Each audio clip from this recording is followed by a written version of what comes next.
Todos bem-vindos a mais uma aula da disciplina de Fundamentos de Educação Infantil, a nossa aula 5, que falaremos sobre práticas de escrita na educação infantil.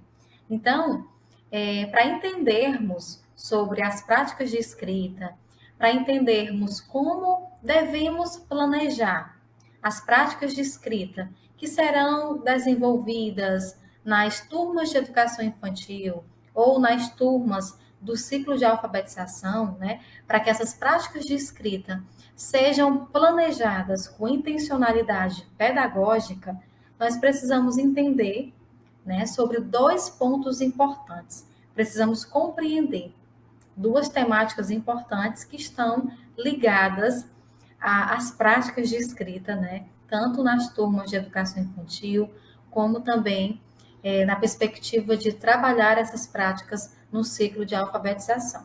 Então, quais são as duas temáticas importantes?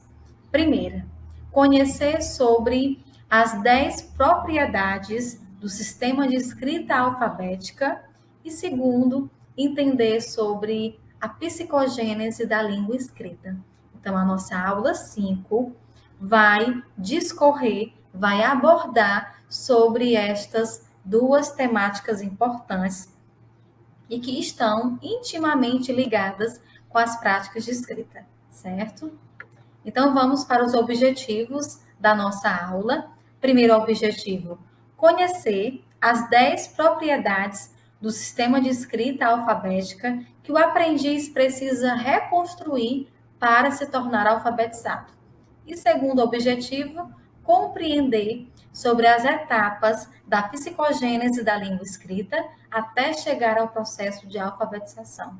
Ou seja, quais são as etapas da psicogênese da língua escrita, quais são as etapas de escrita que a criança precisa perpassar para se tornar alfabetizada, até se tornar alfabetizada. Então, é entender como a criança aprende a escrever, né? É importante entender e compreender sobre esse processo de como a criança aprende a escrever. E é o que nós iremos estudar na nossa aula 5, certo? Conhecer as 10 propriedades do sistema de escrita alfabética e também entender, compreender quais são as etapas da psicogênese da língua escrita, certo? Então, vamos agora conhecer, né, quais são essas propriedades do sistema de escrita alfabética. E, em resumo, gente, quando eu falo sobre sistema de escrita alfabética, é entender que as letras, elas apresentam sons, apresentam uma pauta sonora, que essas letras também apresentam formatos fixos e que essas letras têm nomes, tá? É entender três características importantes. Que as letras apresentam uma pauta sonora, apresentam sons, que as letras têm nomes e que as letras apresentam formatos fixos. E essas três características nós iremos conhecê-las, né, de uma maneira bem detalhada dentro dessas 10 propriedades, certo? Então vamos lá. Foram propriedades que foram apresentadas, né, por um autor muito renomado aí no processo de escrita, tá? Que é Arthur Gomes de Moraes. Inclusive, ele até escreveu um livro sobre sistema de escrita alfabética e neste livro ele também apresenta de maneira muito clara, de maneira muito detalhada sobre essas 10 propriedades do sistema de escrita alfabética, tá? Então, primeira propriedade do sistema de escrita alfabética. Escreve-se com letras que não podem ser inventadas, que têm um repertório finito e que são diferentes de números e de outros símbolos. Olha aí. Vamos entender o que diz esta propriedade. Que as letras elas não podem ser inventadas, ou seja, eu tenho aí um conjunto, né? Já existe um conjunto de letras que é o nosso alfabeto e que essas letras, elas apresentam sons, que elas têm nomes e que elas apresentam formatos fixos. Então, são letras que não podem ser inventadas. Já existe esse conjunto de letras, que é o nosso alfabeto, e com todas essas características, certo? Que tem um repertório finito, ou seja, existe esse conjunto, né? Tem um repertório finito, né? Que são todas as letras do alfabeto. E que são diferentes de números e de outros símbolos. Sim, né? As letras são diferentes dos números, são diferentes de outros símbolos, são diferentes de outros sinais gráficos, certo? Então, existe essa distinção, tá bom? Segunda propriedade, as letras têm formatos fixos e pequenas variações produzem mudanças na identidade das mesmas, embora uma letra assuma formatos variados. Tá, gente? Olha aí. A segunda propriedade nos fala que as letras têm formatos fixos e que uma pequena mudança, uma pequena variação pode produzir uma mudança, né, na sua identidade. Como, por exemplo, aqui, na palavra bata e data. Se eu colocar o B, né, a barriguinha do B, para o lado esquerdo, eu terei a letra D. A mesma coisa acontece se eu colocar aqui a letra D, né, do lado contrário, a barriguinha da letra D, para o lado direito, eu terei a letra B. Então, percebam que uma pequena variação já pode mudar a identidade daquela letra, né? Ela pode deixar de ser a letra B e se tornar a letra D, né? Ou vice-versa. Aqui nas palavras quente e pente, né? A mesma coisa. Se eu colocar o que do outro lado, né? A cabeça do que, a cabecinha do que para o lado direito, eu terei a letra P. E a mesma coisa acontece se eu colocar a letra P do outro lado, né? A cabecinha da letra P para o lado esquerdo, eu terei a letra Q. Então, percebam que pequenas variações já mudam, né? Já mudam a identidade das letras. Por isso que elas apresentam formatos fixos, né? O P, a letra P, para ser a letra P, ela precisa apresentar esse formato. Ela precisa manter, conservar esse formato, certo? Terceira propriedade. A ordem no interior das palavras não pode ser mudada. Então, se eu quero escrever a palavra gato, né? Eu preciso utilizar as letras G, A, T, O nessa ordem, certo? Olha aqui. Aqui abaixo eu tenho as mesmas letras que formam a palavra gato, né? Eu tenho as mesmas letras, só que elas estão em uma ordem diferente. Então, aqui eu não estou conservando a palavra gato. Então, se eu quero conservar uma palavra, eu preciso mantê-las em uma ordem, tá? Elas precisam se manter naquela ordem. Não podem mudar a ordem, porque a ordem dessas letras no interior das palavras pode, né, perder. Eu deixo de conservar, a escrita daquela palavra, certo? Então, vamos para a nossa quarta propriedade do sistema de escrita alfabética. Propriedade 4. Uma letra pode se repetir no interior de uma palavra e em diferentes palavras, ao mesmo tempo em que distintas palavras compartilham as mesmas letras. Então, percebam que uma mesma letra ela pode se repetir tanto no interior da mesma palavra, né? Eu posso repetir aquela letra, uma letra no interior da palavra, né? Eu posso ter aí, como aqui o caso da palavra barraca. Aqui eu tenho a letra A, ela aparece 3 vezes, né? Como também a letra R, que aparece 2 vezes. Então, eu posso, a mesma letra, ela pode se repetir no interior de uma palavra, como diferentes palavras podem compartilhar a mesma letra, como nas palavras, né? Barraca e cabra. Eu tenho a letra A, que aparece na palavra barraca e que também aparece na palavra cabra, né? Eu também tenho a letra C, que aparece na palavra barraca e que também aparece na palavra cabra. Da mesma forma, a letra B, da mesma forma, a letra R. Ou seja, diferentes palavras podem compartilhar as mesmas letras, tá bom? Então, quinta propriedade do sistema de escrita alfabética. Nem todas as letras podem ocupar certas posições no interior das palavras, e nem todas as letras podem vir juntas de quaisquer outras, como é o caso da letra H, né? Eu só posso escrever, eu só posso utilizar a letra H nas palavras das seguintes maneiras. Eu posso utilizá-la no início de palavras, né? Como é o caso da palavra homem, como é o caso da palavra hospital, né? A palavra horta. Então, ela pode aparecer no início de palavras. A letra H, eu também posso utilizá-la, né? Escrevê-la ao final de nomes próprios, né? Ao final de nome de pessoas, por exemplo, como Débora, né? Letra H que aparece ao final da palavra.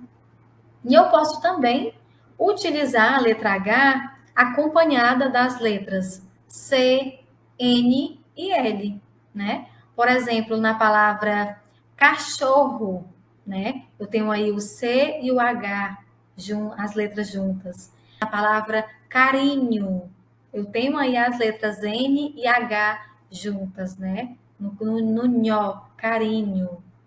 E também a letra H, eu posso utilizar a letra L, aliás. Eu posso utilizar também as letras L e H, né? A letra H ela pode vir acompanhada também da letra L, como por exemplo a palavra telha, né? Velha. Eu tenho aí as letras L e H. Então a letra H eu só posso, né, utilizá-la, escrevê-la dessas maneiras, tá? Tanto no início de palavras, como no final de nomes próprios, ou acompanhada das letras C, N e L. Sexta propriedade do sistema de escrita alfabética. As letras notam ou substituem a pauta sonora das palavras que pronunciamos e nunca levam em conta as características físicas ou funcionais dos referentes que substituem. Então, o que a sexta propriedade nos fala é que as letras notam ou substituem a pauta sonora das palavras, mas ao escrever uma palavra, nós não fazemos referência, nós não relacionamos às características físicas daquele objeto ou daquele animal, por exemplo, né? Por exemplo, para escrever a palavra trem, nós escrevemos a palavra trem, né? Respeitando a pauta sonora das letras que formam a palavra trem.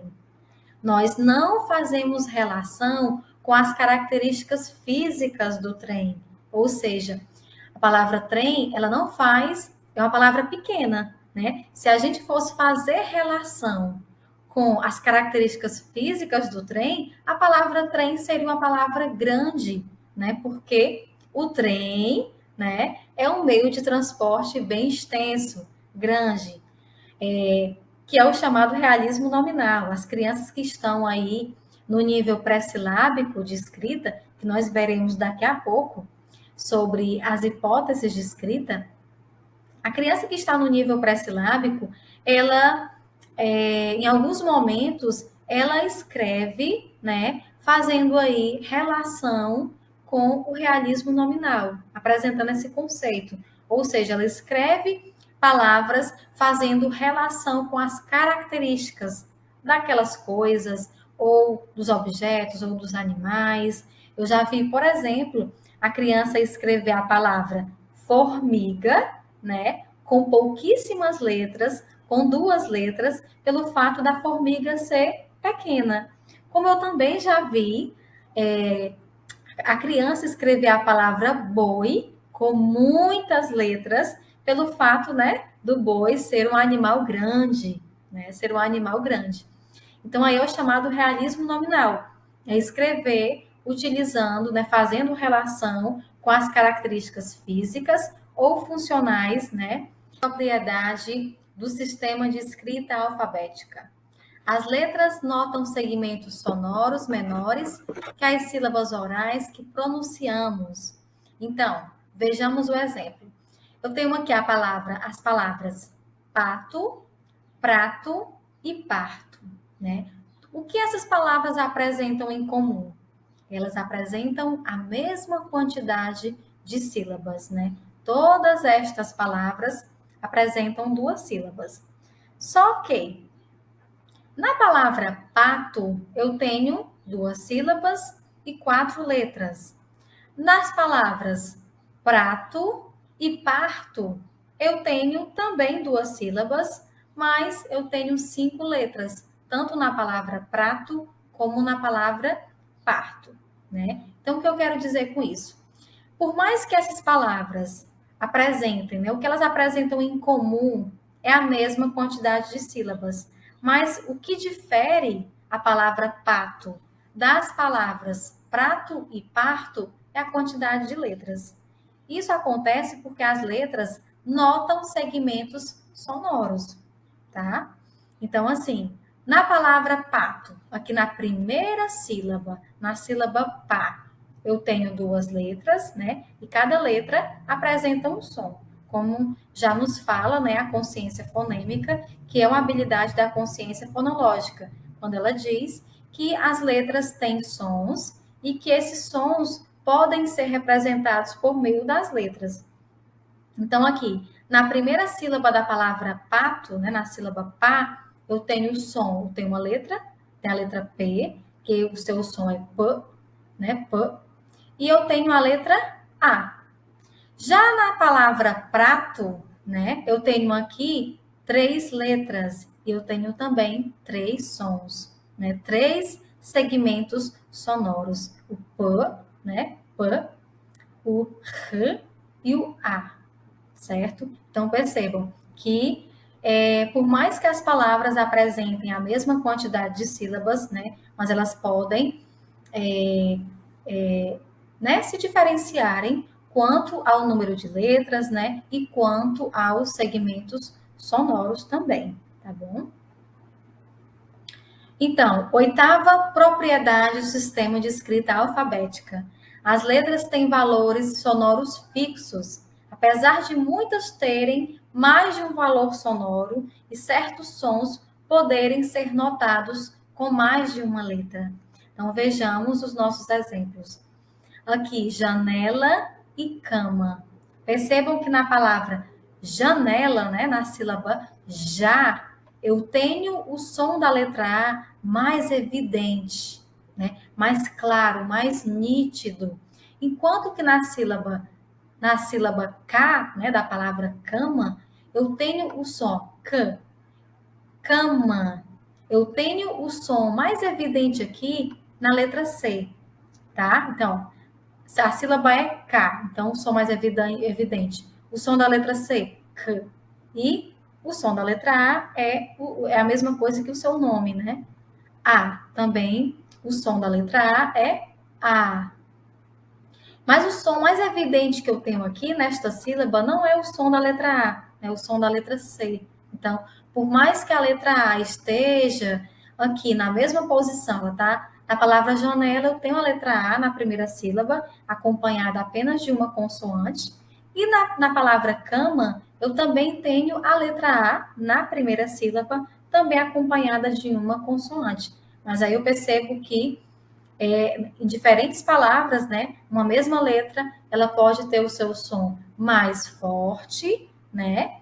Mais nítido, predominante, como já em outras palavras eu posso ter o seu som mais tímido, né? Um som mais tímido. Como é o caso aqui desse par de palavras, janela e cama, né? Já nas palavras exame e enxada, né? Eu tenho aqui na palavra exame o X, né? Apresentando aí o som da letra Z, né? Ele emite aí o som, da letra Z, exame, né? E já na palavra enxada, esse X aqui tem um som aí de um dígrafo, que são as letras CH. Então, percebam que em diferentes palavras eu tenho aqui a mesma letra, né? Mas em diferentes palavras elas podem apresentar outros sons, né? Como diz aqui. Apesar de muitas terem mais de um valor sonoro, e certos sons poderem ser notados com mais de uma letra, tá? Então, exame aqui, na palavra exame, o X, né, ele tem aí um som de Z, e na palavra enxada, o X aí, ele apresenta o som de um dígrafo aí, no caso, que são das letras C e H juntas.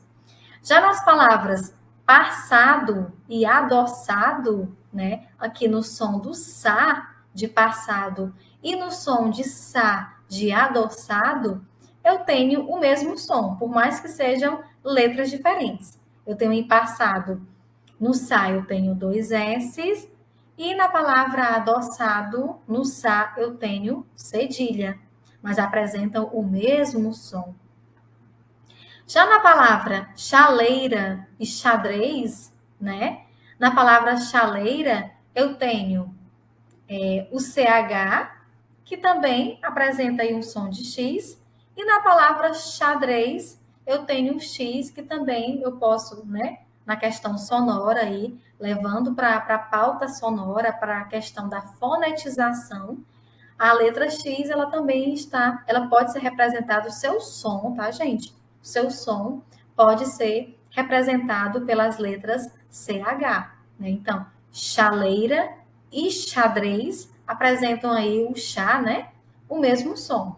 Só que em chaleira eu tenho as letras CH e na palavra xadrez eu tenho a letra X. Então, mesmos sons, mas com diferentes letras aí nas palavras. Tá bom? Então, vamos para a nona propriedade do sistema de escrita alfabética. Além de letras, na escrita de palavras, usam-se também algumas marcas, que são os acentos, né? Acentuação gráfica, que podem modificar a tonicidade ou o som das letras ou sílabas onde aparecem, né? Então, eu tenho aqui as mesmas palavras, mas quando eu coloco um acento, né? Quando eu atribuo aí uma acentuação gráfica, eu posso ter uma modificação na tonicidade, né? Essa tonicidade pode acontecer tanto quanto ao som das letras ou até mesmo no som das sílabas, né? Onde aparecem nas palavras. Então, aqui eu tenho a palavra bebe, mas quando eu coloco um acento circunflexo no último eu tenho bebê. A mesma coisa acontece aqui, né? Forró. Então, forró com acento agudo, né? Fica forró. E aqui eu tenho forro, né? Sem o acento. Mesma coisa acontece aqui, né? Eu tenho pais, né? Os pais. Mas quando eu coloco um acento agudo, lá no i, eu tenho país. Então, muda, né, a tonicidade. Mesma coisa acontece aqui na palavra, né, carnê. Com acento circunflexo no último eu tenho carnê. E sem o acento, eu tenho carne. Né? Então, a tonicidade muda. Devido, né, à questão da acentuação gráfica. Então, vejamos mais um exemplo. A secretária, na secretaria, disse a Antônio, seu chefe, que estava muito gripada. Então, eu tenho aí secretária, né, com acento agudo, e sem o acento, eu tenho secretaria, instituição, né, ambiente. E com acento, eu tenho secretária, né, a profissional. Não me medico, vou sim ao médico. E já, exclamou. Então, mais um exemplo, né? Não me medico vem do verbo medicar, né? Ou seja, tomar um medicamento. Isso sem um acento. Já com o acento eu tenho médico, né? O profissional. Ela, né, a secretária, sabia dos riscos da famosa automedicação. Então, Com acento agudo eu tenho sábia, né? De sabedoria. E sem o acento eu tenho sábia. Sabia, aliás, né? Eu sabia, tomei conhecimento, tá bom? Então aí a questão das marcas, né? Dos acentos nas palavras essa questão dos acentos pode sim modificar a tonicidade, né? Ou o som das letras ou sílabas onde aparecem. E então agora vamos para a nossa 10ª propriedade do sistema de escrita alfabética. As sílabas podem variar quanto às combinações entre consoantes e vogais, mas a estrutura predominante no português é a sílaba CV, ou seja, consoante e vogal. E todas as sílabas do português contêm ao menos uma vogal. Então, nós sabemos que no português nós temos palavras com diferentes estruturas silábicas, né? Com diferentes padrões silábicos. Eu tenho tanto os padrões canônicos, né? Que são aquelas palavras que compartilham apenas sílabas formadas por consoante e vogal, como eu também tenho palavras não canônicas, né? Também tenho os padrões não canônicos, ou seja, que são aquelas palavras que compartilham sílabas formadas por consoante, por duas consoantes e uma vogal, né? Como é o exemplo da palavra chave. Né? A palavra chave é uma palavra não canônica, porque aí eu tenho uma sílaba, né? Eu tenho uma sílaba que compartilha de duas consoantes e uma vogal, que é o caso da sílaba chá. Por isso nós temos aí uma palavra não canônica.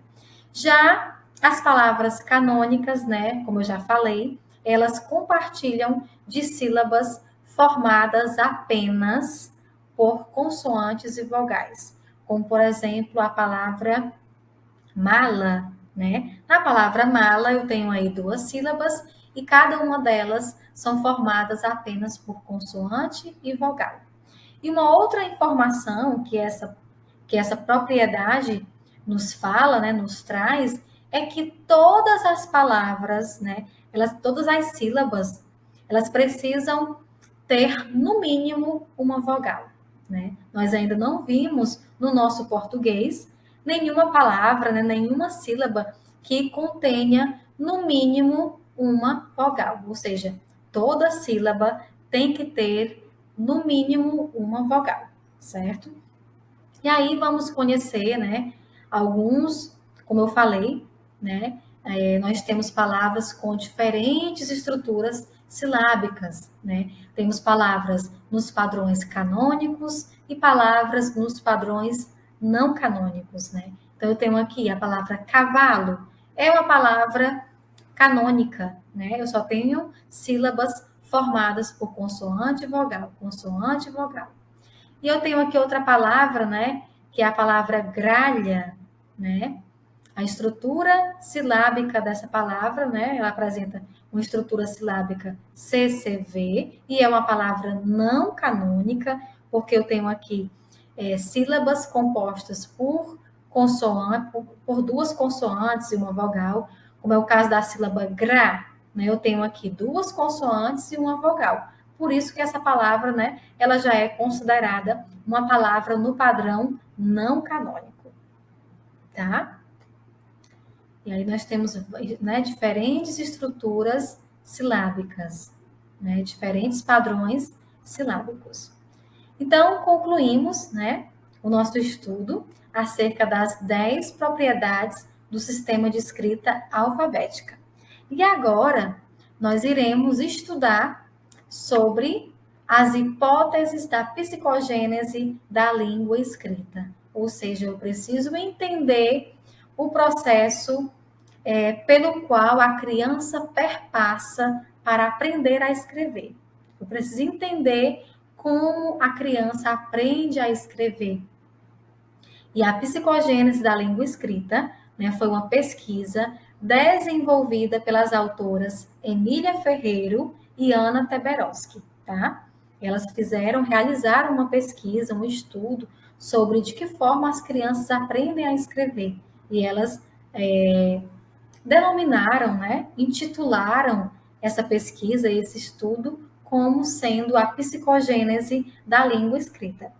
Gostaria de ressaltar que nós até temos outras pesquisas aí sobre a evolução da escrita, como, por exemplo, uma pesquisa que foi realizada por Lúria, que é estudante de pedagogia.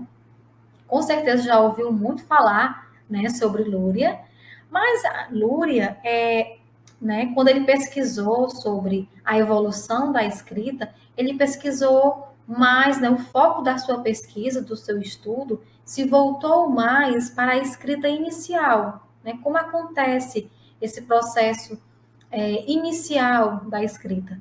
Já Emília Ferreiro e Ana Teberoski, né, elas trazem para a gente uma pesquisa bem mais elaborada, né, mais complexa, e também nós conseguimos enxergar na pesquisa, né, nas etapas, nos níveis de escrita que as autoras nos trazem, nós conseguimos enxergar de uma maneira mais evidente como as crianças escrevem, né?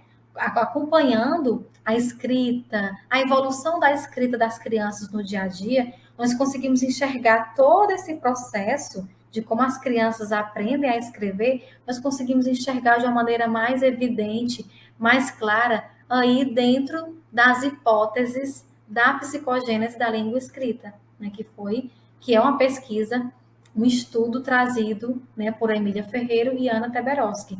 Por isso que muitos municípios e muitas regiões, né, do nosso país trabalham e utilizam a pesquisa e o estudo dessas autoras como referência, né, porque é uma pesquisa que retrata muito bem, é um estudo que retrata muito bem, traz de uma maneira muito evidente como as crianças aprendem a escrever, né? Todo esse processo, toda essa evolução da escrita das crianças, né? Desde um ponto mais inicial até a criança se tornar alfabetizada, tá bom? Então, agora nós iremos conhecer quais são os níveis, quais são as etapas, quais são as hipóteses da psicogênese da língua escrita,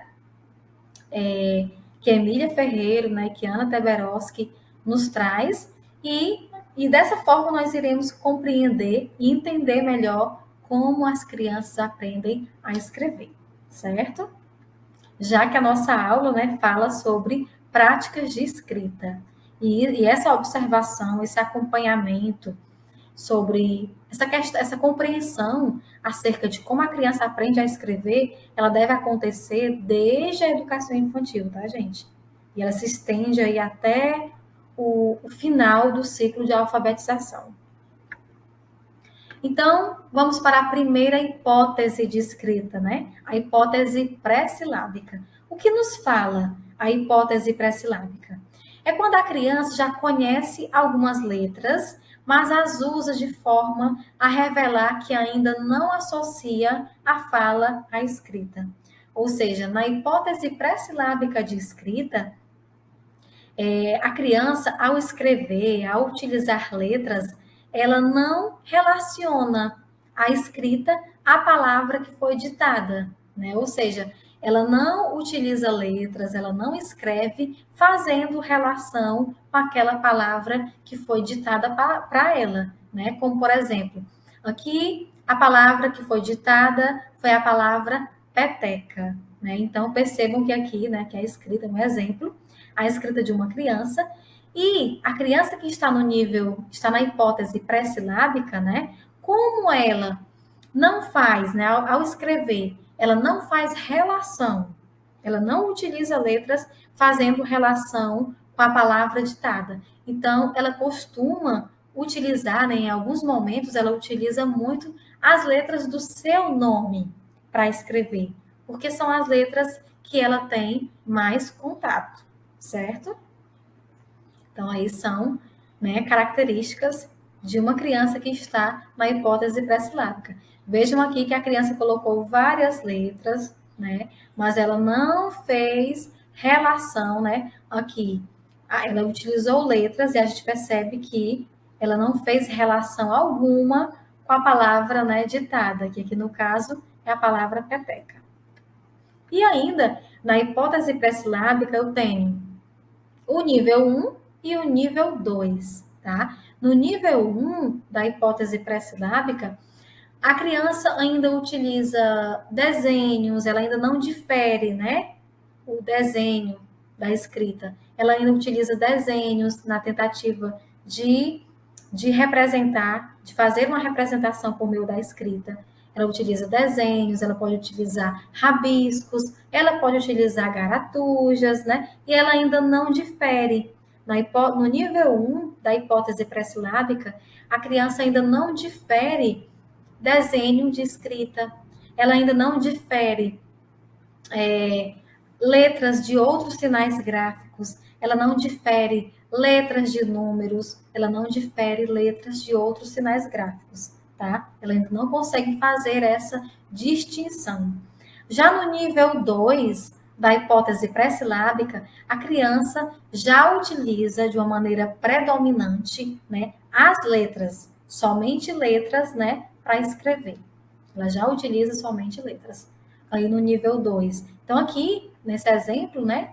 No exemplo que eu trouxe, aqui nós temos uma criança no nível, né, na hipótese pré-silábica de escrita e no nível 2, porque ela só utiliza letras para escrever, né? Ela não utiliza números, ela não utiliza outros sinais gráficos. Se ela ainda misturasse, né? Se ela ainda para escrever, se ela ainda misturasse letras, números e outros sinais gráficos, ela também estaria na hipótese pré-silábica, só que no nível 1. Mas quando ela utiliza apenas letras para escrever, ela, mesmo que ela não faça relação com a palavra ditada, mas quando ela utiliza apenas letras, ela está também na hipótese pré-silábica de escrita, mas no nível 2, né? Em um nível mais avançado.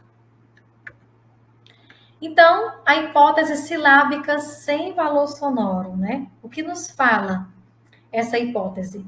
A criança já entende a escrita como representação gráfica da fala e costuma usar uma letra para cada som da língua. Então, na hipótese silábica sem valor sonoro, a criança, ao escrever, ela ainda não faz relação com a palavra ditada, tá? Ela utiliza letras sem fazer relação com a palavra ditada, né? Sem apresentar ainda uma pauta sonora com as letras, né? Da que formam a palavra ditada. Mas, para cada vez que ela abre a boca para pronunciar aquela palavra, ao escrever, ela utiliza uma letra. Ou seja, ela utiliza uma letra, ela atribui uma letra para cada sílaba, né? Percebam que para cada sílaba da palavra peteca, ela utiliza uma letra, né? Ou seja, para cada vez que ela abre a boca para pronunciar a palavra, ela utiliza uma letra, ela atribui uma letra para cada sílaba, mesmo que ainda ela não utilize letras daquela palavra, né, da palavra ditada, mesmo que ela ainda não faça a relação, certo? Na hipótese silábica com valor sonoro, né, para registrar as sílabas orais da palavra, a criança usa uma letra correspondente a um de seus fonemas. Ou seja, na hipótese silábica com valor sonoro, a criança já utiliza letras da palavra ditada para escrever. Ela já faz relação com a palavra ditada, né? Ao escrever, ela já utiliza letras da palavra ditada, ela já faz uma relação. E ela pode utilizar, gente, na hipótese silábica com valor sonoro, ela pode utilizar apenas vogais, né, para escrever, certo? Como ela pode, aí nesse caso ela será silábica com valor nas vogais. Ou seja, na hipótese silábica com valor sonoro, ela também utiliza uma letra para cada vez que ela abre a boca para pronunciar a palavra, ela utiliza uma letra. Ela atribui uma letra para cada sílaba, para cada pedacinho da palavra. Só que agora ela já utiliza letras, né, fazendo uma correspondência sonora. ela já utiliza letras que fazem parte da palavra ditada, ela já faz uma relação.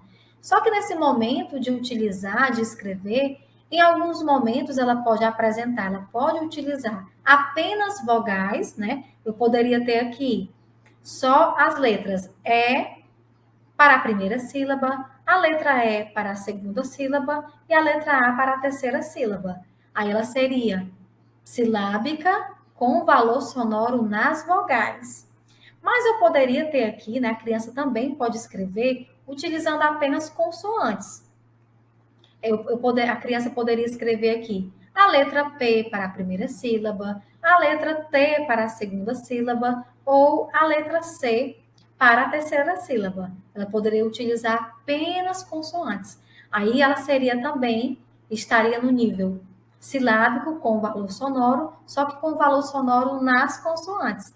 Como também pode acontecer dela utilizar consoantes e vogais ao mesmo tempo para escrever as sílabas, né? Para representar as sílabas, como esse caso aqui, né? Que a criança utilizou um P para a primeira sílaba, utilizou um E para a segunda sílaba, né? E a letra K, porque aí ela foi pela via fonológica, pela via da fonetização. Ela utilizou a letra K, porque o som da letra K, né, representa aí a sílaba K, né, as letras C, A, certo?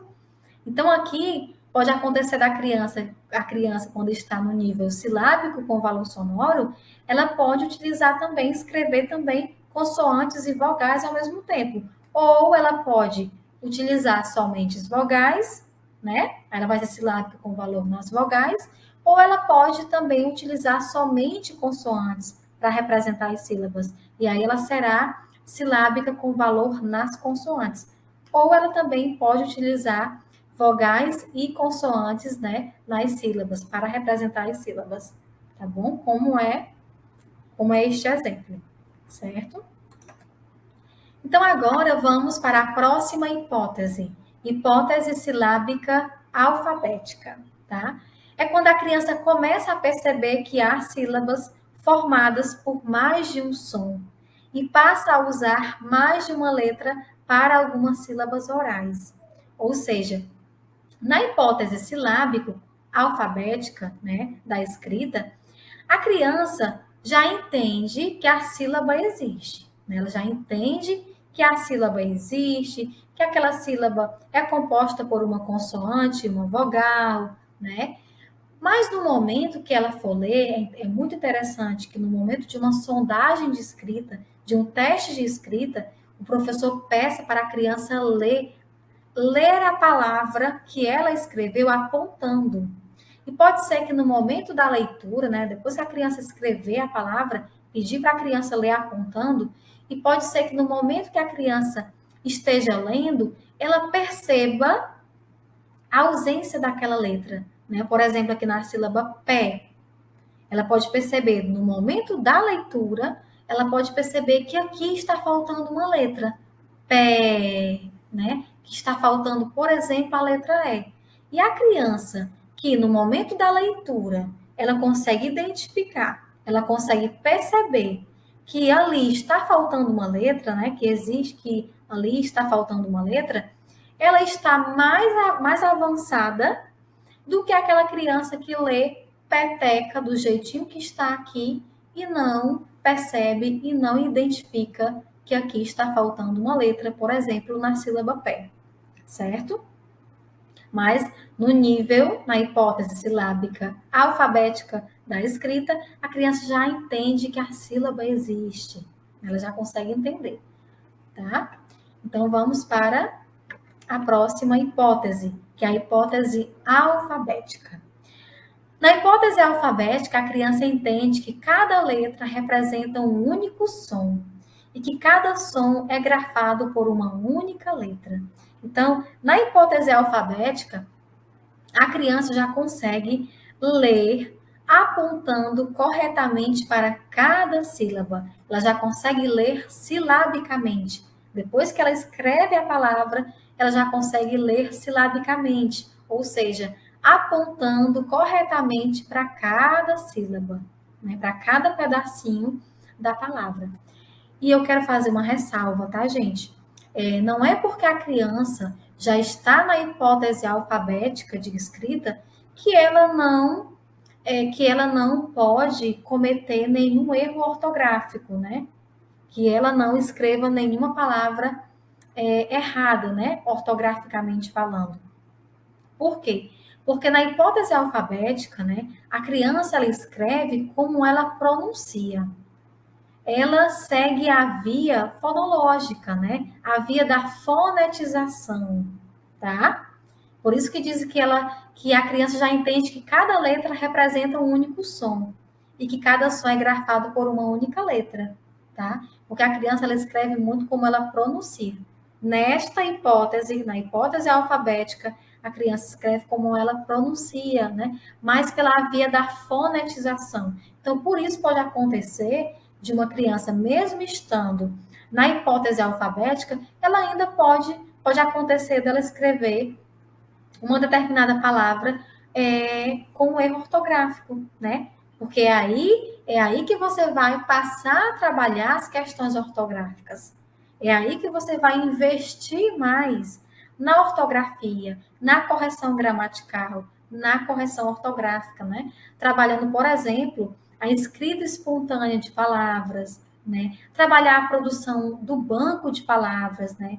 Fez a leitura de um texto, trabalhou um texto, fez uma contação de história, vamos construir um banco de palavras a partir daquele texto ou a partir daquela história, porque aí através da escrita, né, por meio da escrita espontânea de palavras, é por meio dessa prática, né, que a criança vai aumentar, vai ampliar o seu repertório de palavras, vai ampliar o seu vocabulário de palavras e ela vai corrigindo aí, né, aos poucos ela vai corrigindo essa questão ortográfica, ela vai melhorando e vai avançando na questão ortográfica, né? Ela vai avançando para a hipótese ortográfica, que é a próxima hipótese que nós veremos. Hipótese ortográfica é quando a criança passa a apreender a ortografia e adquire mais fluência com a língua escrita. É isso que eu falei. Quando a criança já atinge a hipótese alfabética de escrita, é necessário que o professor passe a investir nas questões ortográficas. Trabalhar muito escrita espontânea de palavras, né? A produção de pequenos textos, né? Produção textual, muita produção textual, a construção de banco de palavras, justamente para a criança exercitar a escrita. E isso vai ampliar o seu vocabulário de palavras, né? O seu repertório de palavras, e ela vai escrever melhor, escrever corretamente e vai adquirir mais fluência com a língua escrita, certo? Então, agora nós veremos alguns registros de escrita, tá, gente? Aqui foi uma sondagem de escrita que eu fiz com alguns alunos. E aí, agora nós iremos identificar qual é o nível de escrita de cada um desses registros, de cada um desses exemplos, tá bom? Então, eu tenho aqui, olha aí, eu tenho aqui tenho 4 palavras, né? Eu tenho aqui 4 figuras, aliás, casa, bola, sorvete e árvore. Então, vejamos, né? Vamos analisar como uma criança escreveu, né, os nomes dessas figuras. Então, para casa, ela escreveu, né? Para a palavra casa, ela escreveu A, T e A. Para a palavra bola, ela utilizou apenas as vogais, né? A letra O e a letra A. Para a palavra sorvete, ela utilizou as letras O, V e I. E para a palavra árvore, ela utilizou as letras A, V e I, né? E para a palavra lua, ela utilizou as letras U e A. Então, o que nós podemos observar aqui é que esta criança escreveu utilizando letras que fazem parte dessas palavras. Ela escreveu já fazendo relação, né, com as palavras ditadas. A criança já utilizou letras que fazem parte dessas palavras, né? Já fez uma correspondência sonora, né? Já respeitando a pauta sonora dessas letras. Então, nós podemos identificar aqui o nível silábico com valor sonoro, né? Silábico com valor sonoro, porque a criança ela já escreveu fazendo uma relação com as palavras ditadas, já escreveu utilizando letras que fazem parte dessas palavras, né? Já fazendo uma correspondência sonora, já respeitando a pauta sonora das letras que formam o nome dessas figuras. Então, aqui nós temos o nível silábico com valor sonoro. Aqui no próximo exemplo, ó, vejam, nós percebemos que esta criança já escreveu muito bem as palavras, né? A palavra casa escreveu corretamente, apenas colocou a letra S do lado contrário, né? Espelhou uma letra, que a gente chama de letra espelhada. Na palavra bola escreveu corretamente. Na palavra sorvete, né? Só colocou a letra S do lado contrário, né? Ainda está espelhando algumas letras. E aqui, gente, ela escreveu um I, tá? Eu sei que é a letra I porque eu pedi para a criança ler. Quando ela terminou de escrever, eu pedi para que ela fizesse a leitura. E eu perguntei que letra seria esta. E ela me falou que é a letra I. Então, ela leu sorvete. Ou seja, ela escreveu como ela pronuncia. Pela via da fonetização, né? Respeitando a questão sonora, né? Escreveu como ela pronuncia. Da mesma forma, ela fez árvore. Ela escreveu árvore, né? Aqui no final, ela utilizou a letra I. Por quê? Árvore. Porque nós sabemos que a letra E, no final da palavra, tem som de I. Por isso que a criança escreveu, né? Ela não escreveu errado. Ela escreveu respeitando aí a via da fonetização. Ela escreveu como ela pronuncia, né? Então, nós temos aqui, né, já está claro, que nós temos aqui uma criança alfabética. Nós vimos que a criança, quando está na hipótese alfabética, ela escreve como pronuncia, né, pela via da fonetização. Por isso que eu digo que aqui ela escreveu sorvete, utilizando o I no final, porque o E, no final da palavra, ele tem som de I. A mesma coisa acontece em árvore. Ela escreveu com a letra I no final, porque, né, a palavra aliás, a letra E, ao final da palavra tem som de I, árvore, né? Então, aqui nós temos uma criança na hipótese alfabética de escrita. Temos aqui mais um exemplo, tá? Mais um registro. Percebam como esta criança escreveu a palavra casa, como ela escreveu bola, como ela escreveu sorvete, como ela escreveu árvore e como ela escreveu lua. Então, percebam que ao escrever, né, a criança não fez relação com as palavras ditadas, né? Ela não utilizou letras da palavra ditada, ela não fez relação com a palavra ditada, né? E aí nós temos aqui, percebam que para a palavra casa, né? Ela escreveu utilizando muitas letras. Escreveu utilizando muitas letras. Então, nós temos aqui, de forma muito clara, né? E evidente, que nós temos aqui uma hipótese pré-silábica. Na hipótese pré-silábica, a criança, ela, em alguns momentos, ela se utiliza do realismo nominal, ou seja, ela escreve fazendo relação com as características físicas ou funcionais, né, dos objetos ou das coisas. Por que ela escreveu a palavra casa com muitas letras? Percebam que tem aqui muitas letras, né? Foi até o final aqui da margem da folha e ainda ela colocou a letra F aqui já na outra linha. Por que ela escreveu a palavra casa com muitas letras?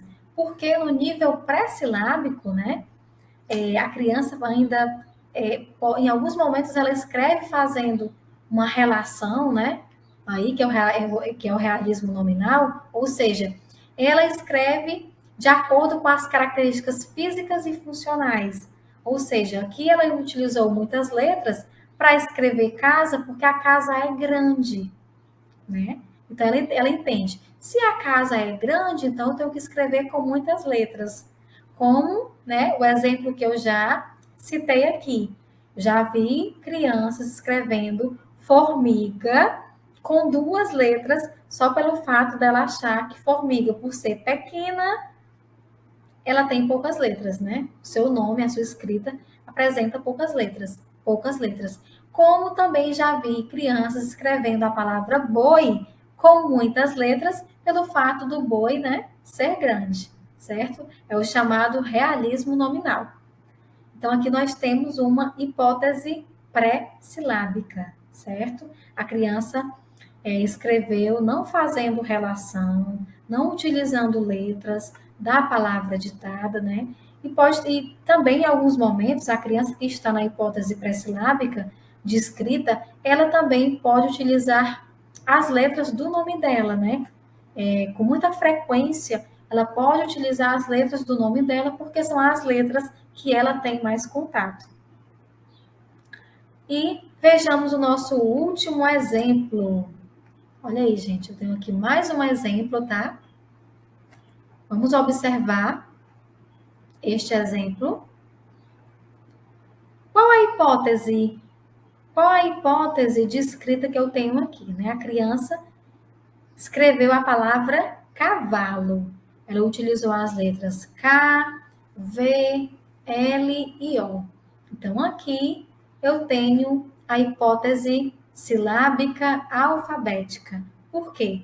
Porque aqui a criança já entende que a sílaba existe. Né? Eu tenho aqui, muito bem na palavra cavalo, eu tenho a sílaba ló, né?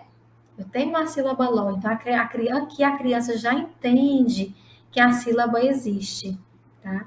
Então, aqui eu tenho uma hipótese silábica alfabética. Quero ressaltar, gente, também, que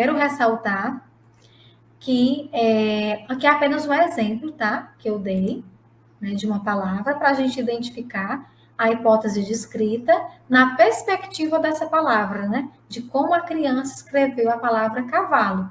Mas, para a gente identificar, né, em que nível de escrita, qual hipótese de escrita a criança se encontra, eu preciso fazer uma sondagem.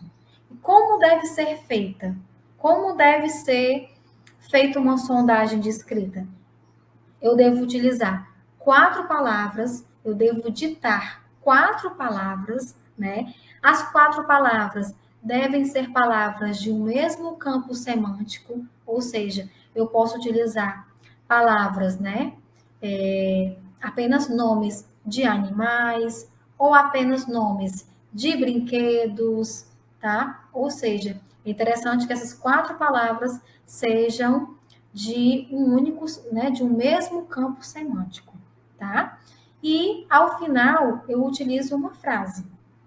Lembrando, as 4 palavras, ao ditar essas 4 palavras em uma sondagem de escrita, eu devo ditar nesta ordem: uma polissílaba, uma trissílaba, uma dissílaba e uma monossílaba. Nesta ordem, tá, gente?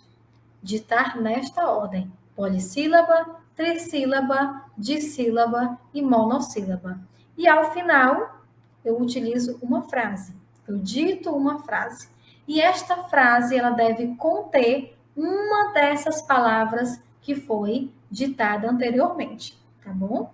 Aí, é analisando, observando a escrita das crianças, partindo dessa perspectiva, né, desse contexto, partindo da observação, da análise, de como ela escreveu essas 4 palavras E a frase é que eu posso, fechar esse diagnóstico, é que eu posso identificar em qual nível de escrita, em qual hipótese de escrita a criança se encontra, tá bom? Então, gente, finalizamos a nossa aula sobre práticas de escrita, tá? Nós conseguimos estudar ao longo da nossa aula sobre duas temáticas importantes. Nós conhecemos, estudamos sobre as 10 propriedades do sistema de escrita alfabética e também sobre a psicogênese da língua escrita, certo? Que são duas temáticas importantes para que o professor conheça, compreenda, para que ele possa planejar corretamente as práticas de escrita e planejar principalmente as intervenções corretas para que as crianças possam avançar nas hipóteses de escrita, Para que elas possam avançar de uma hipótese de escrita para outra, tá bom? E quero também ressaltar que, orientar também, que vocês estudem as aulas 1 e 2, revisem as aulas 1 e 2 e estudem, façam uma revisão sobre os documentos ABNCC, sobre as diretrizes curriculares nacionais para a educação infantil e também estudem sobre o referencial curricular nacional para a educação infantil. Estudem e revisem esses 3 documentos e revisem as aulas 1 e 2 para a nossa avaliação, tá bom? E também aconselho revisar todas as nossas aulas, certo? Para que vocês estejam aí bem preparados para a nossa avaliação. Dizer também que foi um grande prazer ministrar esta disciplina para vocês, para a turma. Dizer que foi um grande prazer e espero ter contribuído muito no processo de aprendizagem e na formação acadêmica e profissional de vocês, tá bom? Então, um forte abraço e até uma próxima oportunidade.